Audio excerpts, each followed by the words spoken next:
Tinta tayo guys ng Nesty Cleanse para refreshing ang ating drinks. Merienda for today. Lumpiang sariwa and Nesty Cleanse high in fiber. Ayan, ganyan lang po ginagawa ni Bojack.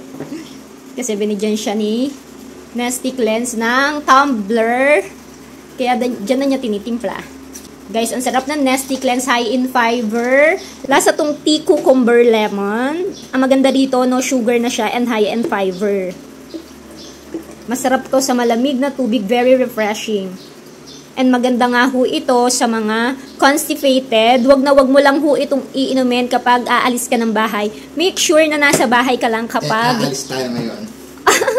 Bahala ka mga papapoops. Basta guys, make sure na nasa bahay lang po kayo kapag iinom kayo ng Nesty Cleanse dahil high in fiber nga po ito at baka mapapoops po kayo kung saan man kayo pupunta. Sarap niyan guys, ang lamig, very refreshing. Nesty Cleanse high in fiber. Binigyan nga kami nito ni Nesty nung 5 box yung in-order namin dati. Not sure kung nagbibigay pa rin sila ng ganitong tumbler kasi dati pa namin to nakuha.